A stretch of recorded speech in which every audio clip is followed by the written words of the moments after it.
Hello friends, मैं सोनम जैन और आप सभी देख रहे हैं एसजे सोनम, जहां पर आप सभी को मिलती है हर दिन एक नई कहानी देखने के लिए। और आज की कहानी है कारी करोती भाभी भाग 3। यदि आप सभी को ये कहानी पसंद आए तो चैनल को कर लीजिएगा सब्सक्राइब, क्योंकि जब आप करेंगे चैनल को सब्सक्राइब तभी आपको मेरी आने वाली हर कहानी की जानकारी मिलेगी। और हाँ, बगल में जो बेल आइकन का बटन है उसे भी जरूर दबाएं और वीडियो को लाइक जरूर कर दीजिएगा, क्योंकि जब आप करते हैं वीडियो को लाइक तो मुझे मिलती है नई नई कहानियाँ लिखने के लिए प्रेरणा। और कहानी को अपनों के साथ तो शेयर आप जरूर करेंगे ही। तो चलिए कहानी शुरू करते हैं। कहानी के दूसरे भाग में हम सभी ने देखा प्रिया की माँ कहती, बेटी तुम्हारा जन्मदिन है तो चलो हम सब किसी होटल में जाकर पार्टी करते हैं। प्रिया ने कहा, माँ यह तो अच्छा आइडिया है। और वह अपनी भाभी से कहती, जाइए भाभी आप भी तैयार हो जाइए। तब प्रिया की माँ गुस्से में कहती, इस कारी करोती को ले जाने की कोई ज़रूरत नहीं है। तब प्रिया ने कहा, फिर से वही बातें करने लगी माँ आप। और कहती, मैं तभी जन्मदिन सेलिब्रेट करूंगी जब भाभी हमारे साथ चलेंगी।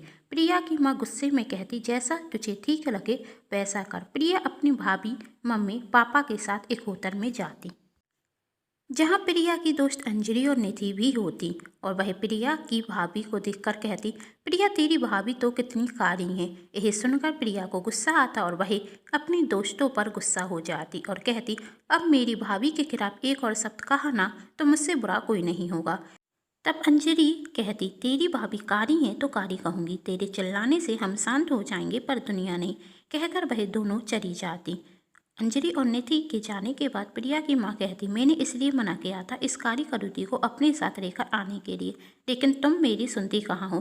तुझे तो मैं दुश्मन रखती हूँ। और वह प्रिया की भाभी रश्मि को भी बहुत कुछ सुनाती, जिसके बाद रश्मि रोते हुए अपने घर आ जाती। प्रिया किसी तरीके से अपनी भाभी को मना लेती और मन में सोचती, भाभी मैं सबको यह एहसास करा कर रहूँगी कि आपका रंग काला है लेकिन आपका मन नहीं।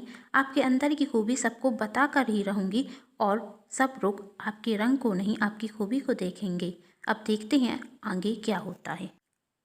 एक दिन प्रिया अपनी भाभी से कहती, भाभी मेरी दोस्त है ना निशा, आज उसके यहाँ संगीत है तो आप भी तैयार हो जाइए, उसने हम दोनों को बुलाया है। तब रश्मि प्रिया से कहती, दीदी वही मेरे सिर में दर्द है, मैं आपके साथ नहीं चल सकती। तब प्रिया अपनी भाभी से कहती, भाभी सुबह तक तो आप बिल्कुल ठीक थी, तो अचानक से क्या हो गया? आप झूठ बोल रही हैं ना? रश्मि ने कहा, हाँ दीदी, क्योंकि मैं आपके साथ जाना नहीं चाहती। आपको पता है ना आपके जन्मदिन के दिन क्या हुआ था? आपके दोस्तों ने मेरा मजाक बनाया था और आपकी भी बेइज्जती की थी। मैं नहीं चाहती वही सब फिर से हो। उस दिन तो आपकी सिर्फ 2 दोस्त थीं, लेकिन आज तो आपकी बहुत सी दोस्त होंगी और वही सब आपको मेरी वजह से परेशान करेंगे, इसलिए मेरा जाना सही नहीं होगा। तब प्रिया ने कहा, भाभी आपने मेरे जन्मदिन पर मुझसे वादा किया था कि आप हमेशा खुश रहेंगी, मुस्कुराती रहेंगी, लेकिन आप फिर से वही बातें करने लगी। मैं जानती हूँ आपकी खुशी मेरे साथ चलने में है, तो आप जाकर तैयार हो जाइए। लोग क्या कहेंगे इसकी परवाह नहीं कीजिए, और लोगों के कारण क्या आप घर से बाहर निकलना ही छोड़ देंगी? यदि मैं आपकी प्यारी ननद हूँ तो आप मेरी बात जरूर मानेंगी और जाकर तैयार हो जाइए। और इस दुनिया में सिर्फ अंजलि जैसी लड़कियां ही नहीं हैं जो सिर्फ दूसरे के रंग को देखते हैं, निशा जैसी लड़कियां भी हैं। निशा ने तो कभी आपसे आपके रंग के बारे में कुछ नहीं कहा ना, तो फिर आप उसके संगीत में क्यों नहीं जाएंगी? यदि आप नहीं जाएंगी तो उसे बहुत बुरा भी लगेगा। भाई आपको अपनी भाभी ही मानती है। रश्मि कहती, दीदी आप सही कह रही हैं, मुझे निशा दीदी के संगीत की रस्म में जाना चाहिए। तब प्रिया कहती, तो जाइए अपने कमरे में जाकर तैयार हो जाइए। मैं भी तैयार हो जाती हूँ। रश्मि अपने कमरे में चली जाती और प्रिया की माँ प्रिया से कहती, तू अभी भी नहीं सुधरी? इस कारी करोती को अभी भी तुझे अपने साथ ले जाना है? तब प्रिया कहती, माँ प्लीज मैं आपसे कोई बहसबाजी करना नहीं चाहती। और कहकर वह अपने कमरे में चली जाती। थोड़ी देर में प्रिया और रश्मि दोनों तैयार होकर निशा के घर जाती, जहाँ उसके संगीत की रस्म थी। वहाँ निधि और अंजलि भी आई हुई थी, जो प्रिया की भाभी को देखकर कहती, लो प्रिया की कारी करोती भाभी आ गई। कहकर निधि और अंजलि प्रिया की भाभी का मजाक बनाती अपने सभी दोस्तों के बीच में। लेकिन प्रिया कहती, भाभी आप किसी की नहीं सुनेंगी। अंजलि जब प्रिया की भाभी का मजाक बना रही थी, तभी अंजलि का दुपट्टा एक टेबल में बिछ जाता और अंजलि जब अपने दुपट्टे को खींचकर निकालने की कोशिश करती तो उसका दुपट्टा फट जाता। जिसे देखकर प्रिया अपनी भाभी रश्मि से कहती, लो भाभी, जो दूसरों का मजाक बनाते हैं ना, उन्हें उनकी करने की सजा मिल ही जाती है। अब इसका दुपट्टा फट गया, या तो ये यहाँ से भागेगी या अपना मजाक बनते हुए देखेगी। तभी वहाँ पर अंजलि की दूसरी दोस्त आकर कहती, अंजलि क्या तेरे पास नए कपड़े नहीं थे कि ये फटे पुराने कपड़े पहनकर आ गई। तब प्रिया कहती है, सही हुआ, ऐसे लोगों के साथ ऐसा ही होना चाहिए, अपनी करने की सजा तो भुगतनी ही पड़ेगी। तब रश्मि ने कहा, दीदी ऐसा मत कहिए, अंजलि दीदी को कितना बुरा लग रहा होगा, चलिए हम उनकी मदद करते हैं। प्रिया ने कहा, कोई ज़रूरत नहीं है उसकी मदद करने की, वह तो शुरू से ही नकचरी है, और वैसे भी आप कैसे भूल सकती हैं कि उसने आपके साथ और मेरे साथ कितना बुरा व्यवहार किया था। तब रश्मि ने कहा, दीदी उसने हमारे साथ गलत किया तो हम उसकी मदद ना करें, यह तो सही नहीं होगा, और उसका मजाक बनाएंगे तो उसमें और हम में क्या अंतर होगा, और वैसे भी हमें उसकी मदद करनी चाहिए। लेकिन भाभी इसमें हम क्या कर सकते हैं, अब उसका फटा हुआ दुपट्टा हम सिरने थोड़ी ना बैठ जाएंगे, और यदि सिर भी दिया तो बेकार ही रखेगा। प्रिया ने गुस्से में अपनी भाभी से कहा। तब रश्मि कहती, दीदी मेरे पास एक आइडिया है, आप मेरे साथ चलिए। तब प्रिया कहती, मेरी तो बिल्कुल भी इच्छा नहीं है उसकी मदद करने की, लेकिन आप कह रही हैं तो चलती हूँ। रश्मि अंजलि से कहती, अंजलि दीदी आपका तो दुपट्टा फट गया। तब अंजलि गुस्से में कहती, मैंने आपका मजाक बनाया था तो आप मेरा मजाक बनाने आ गई। रश्मि ने कहा, ऐसी बात नहीं है दीदी, मैं तो आपका दुपट्टा सही करने के लिए आई हूँ। तब अंजलि ने कहा, कैसे होगा। रश्मि ने कहा, आप मेरे साथ कमरे में चलिए। अंजलि, रश्मि और प्रिया एक कमरे में चली जाती और रश्मि अपनी मांग का टीका निकालती और जहाँ दुपट्टा फटा हुआ था वहाँ पर उस मांग टीके को इस तरीके से लगाती कि किसी को पता भी ना चल सके कि दुपट्टा फट चुका है, और वह पहले से ज़्यादा सुंदर भी दिखने लगा था। तब अंजलि कहती, वाह भाभी, ये तो पहले से ज़्यादा सुंदर दिख रहा है, थैंक यू सो मच भाभी।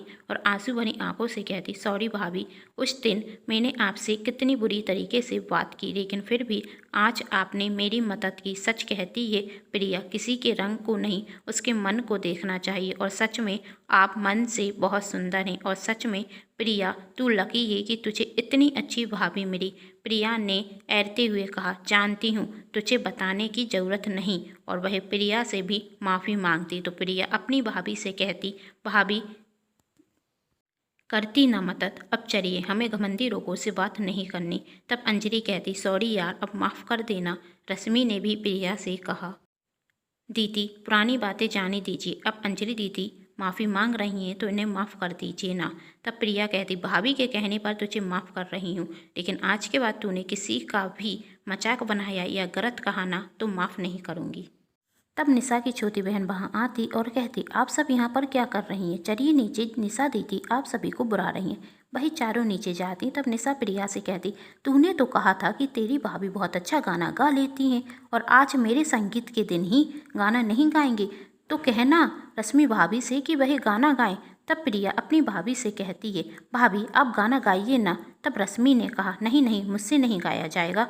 तब निशा ने कहा, भाभी आप मेरे लिए इतना भी नहीं करेंगी, आज मेरा संगीत है और आप गाना भी नहीं गाएंगी। तब अंजलि ने कहा, सबको आपके टैलेंट के बारे में पता चलना चाहिए, प्लीज़ अपनी मधुर आवाज़ सबको सुनाइए। तब प्रिया कहती है, हाँ भाभी हम सबके लिए गाना गा दीजिए ना, आपकी नंदें आपसे कितनी जिद कर रही हैं और आप भाव खा रही हैं, यह तो अच्छी बात नहीं है। रश्मि सबकी बात सुनकर हाँ तो कह देती, लेकिन उसे डर इस बात का था कि पहले की तरह सब उसके रंग का मजाक न बनाए, और इसी डर से रश्मि अक्सर लोगों से दूरियां बनाए रखती थी। तब निशा अनाउंसमेंट करती कि हम सबके बीच में रश्मि भाभी एक सुंदर सा गाना गाने वाली है। सब रश्मि को देखने रखते और कुछ लोग देखकर कहते, इसका रंग तो कितना काला है। और प्रिया अपनी रश्मि भाभी से कहती, आप किसी की मत सुनना, सिर्फ गाना गाना। रश्मि गाना गाती है। रश्मि की आवाज़ इतनी मधुर थी कि सुनने वाले तो सुनते ही जाते, और जैसे ही गाना ख़त्म होता है तो सब जोर जोर से तालियां बजाने लगते हैं। तब प्रिया अपनी माँ को फ़ोन लगाती है और कहती है, सुनिए आप भाभी की तारीफ। प्रिया फ़ोन स्पीकर पर रख देती है और वहाँ सब रश्मि के लिए जोर जोर से तालियां बजाते। सभी कह रहे थे कि आवाज़ कितनी मधुर है, इतनी मधुर आवाज़ कभी नहीं सुनी। और रश्मि से कहती, सच में तुम्हारी आवाज़ तो बहुत मधुर है। रश्मि भी आज अपनी प्रसन्नता सुनकर बहुत खुश थी। जब रश्मि गाना गा रही थी तो किसी ने उसके रंग को नहीं देखा था, सबने उसकी आवाज़ ही सुनी थी और उसकी आवाज़ इतनी मधुर थी कि सब खो गए थे। तब प्रिया अपनी माँ से कहती है, अब क्या कहना है आपका अपनी बहू के बारे में। प्रिया की माँ को अपनी बहू की तारीफ बर्दाश्त नहीं होती। सच तो यह था कि अब उनकी आदत हो गई थी अपनी बहू की बुराई करने की और वही गुस्से में फ़ोन रख देती हैं। और प्रिया सोचती, यहाँ सब भाभी की तारीफ कर रहे हैं, उनके रंग को नहीं उनकी मधुर आवाज़ को सुन रहे हैं और एक मेरी माँ है जिन्हें अभी भी भाभी में बुराइयां ही दिखती हैं। और प्रिया अपनी भाभी के पास जाती और कहती है, कहा था ना भाभी, एक दिन वह आएगा जिस दिन लोग आपके रंग को नहीं आपके अंदर की खूबी को देखेंगे। तब भी प्रिया की दोस्त भी वहाँ आती और अंजलि रश्मि से कहती है, भाभी सच में आपकी आवाज़ तो बहुत मधुर है, आप में तो खूबियाँ फूट फूट कर भरी हैं और मैंने कभी उन्हें देखा ही नहीं। मूर्ख थी कि आपका रंग देखती रही, आपके टैलेंट को नहीं। अभी आपने इतनी चलती मेरे फटे हुए दुपट्टे को नया बना दिया और आपकी आवाज़ तो कितनी मधुर है। इतना ही नहीं, निशा बता रही थी कि आप तो खाना भी बहुत अच्छा बनाती हैं। निशा की बात सुनकर तो ऐसा लग रहा था कि आपको तो अपना गुरु बना लेना चाहिए, क्योंकि कुछ दिनों बाद तो हम सबकी भी शादी होगी, तो हम सबको भी अपनी ससुराल जाना होगा। आपको अपना गुरु बना लेंगे तो ससुराल में सासू माँ ससुर जी से बहुत तारीफ सुनने को मिलेगी, जैसे आपकी ससुराल में सब आपकी तारीफ करते होंगे। यही सुनकर सभी जोर जोर से हंसने लगते, लेकिन रश्मि सोच रही थी, अंजलि दीदी सच कहा आपने, सब मेरी तारीफ करते हैं, सिर्फ मेरी सासू माँ नहीं, मैं उन्हें भी खुश करने की बहुत कोशिश करती हूँ, लेकिन हर बार असफल हो जाती हूँ। काश एक दिन वही भी आ जाए जब मेरी सास मेरी तारीफ करे। रश्मि को कुछ सोचता हुआ देख प्रिया कहती, क्या हुआ भाभी। रश्मि ने कहा, कुछ नहीं दीदी, बस यूं ही। तब प्रिया मन में कहती, भाभी आप कुछ मत कहिए, लेकिन मैं सब समझती हूँ, आप माँ के व्यवहार की वजह से दुखी हैं ना, पर क्या करूँ, इतना समझाने के बाद समझती ही नहीं और अभी भी गुस्से में फ़ोन रख दिया। उन्हें तो अपनी बहू पर गर्व होना चाहिए था, लेकिन अब तो माँ की आदत हो गई है आप में बुराइयाँ देखने की। दोस्तों, कहानी में आगे क्या आप सभी देखना चाहेंगे कि रश्मि की सास कभी बदलेंगी या हमेशा अपनी बहू के काले रंग पर ताना ही देती रहेंगी। यदि देखना चाहते हैं तो नीचे कमेंट बॉक्स में नेक्स्ट पार्ट जरूर लिखें, जिससे मुझे भी पता चलेगा कि आप कहानी का आगे का भाग देखना चाहते हैं। कहानी पसंद आई हो तो कर दीजिए चैनल को सब्सक्राइब, वीडियो को like and share. Thanks for watching.